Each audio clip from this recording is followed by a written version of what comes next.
বাংলাদেশত হিন্দুৰ বৰ্বৰ আক্ৰমণৰ ঘটনাই দেশজুৰি চলিছে তীব্ৰ প্ৰতিবাদ।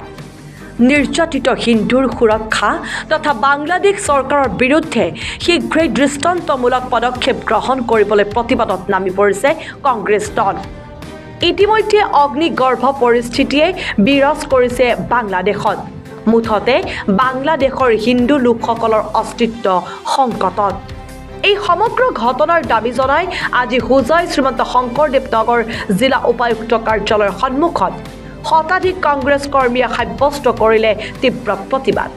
বাংলাদেশৰ হিন্দুৰ ওপৰত হোৱা নিৰ্যাতনৰ প্ৰতিবাদ জনাই শীঘ্ৰেই এই সন্দৰ্ভত ভাৰত চৰকাৰে কাৰ্যকৰী পদক্ষেপ গ্ৰহণৰ দাবী জনাই প্ৰতিবাদকাৰীসকলে লগতে মহম্মদ ইউনিছৰ ওপৰত কঠোৰ ব্যৱস্থা গ্ৰহণৰ দাবী জনাই প্ৰতিবাদত অংশগ্ৰহণকাৰীসকলে।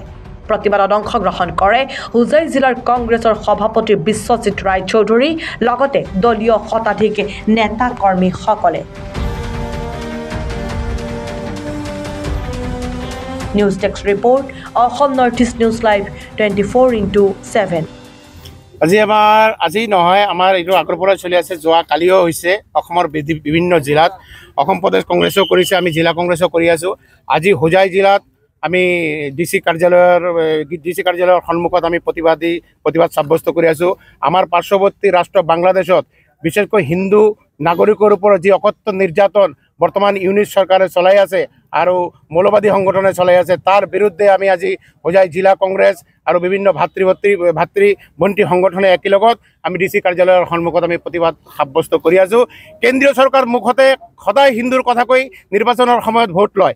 আপোনালোকে দেখি আছে আমাৰ আৰু এটা হিন্দু সম্প্ৰদায় হৈছে মৈথি সম্প্ৰদায়। মণিপুৰত আজি এবছৰ হৈ গ'ল যি কণ্টিনিউ সাধাৰণ ৰাইজৰ ওপৰত অকথ্য নিৰ্যাতন চলি আছে। এটা বছৰ পাৰ হৈ গ'ল, মোদী চাহাবে তাতে কিন্তু আহিব নোৱাৰিলে।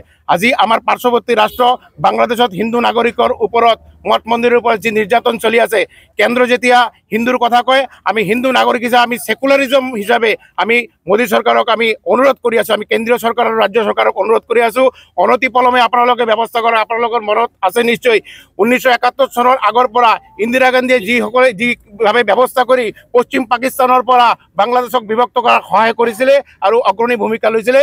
আমিও কংগ্ৰেছ দলৰ পৰা আজি আমি দাবী জনাইছোঁ বৰ্তমান কেন্দ্ৰীয় চৰকাৰে যাতে তাৰ ব্যৱস্থা কৰে আৰু সাধাৰণ ৰাইজে অকলে হিন্দু নহয় বিভিন্ন জাতি জনগোষ্ঠীৰ ৰাইজে যাতে শান্তিপূৰ্ণভাৱে দেশত বসবাস কৰিব পাৰে আৰু গোটেই পৃথিৱীতে বসবাস কৰিব পাৰে। সেইটো কাৰণে আৰু আজি আমি হোজাই জিলা কংগ্ৰেছৰ ফালৰ পৰা আমি প্ৰতিবাদ সাব্যস্ত কৰিছোঁ শ্ৰীমন্ত শংকৰদেৱ নগৰ আমাৰ ডিচি কাৰ্যালয়ৰ সন্মুখত।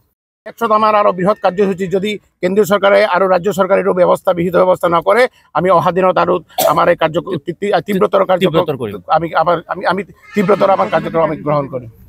ৰাষ্ট্ৰসংঘই শান্তি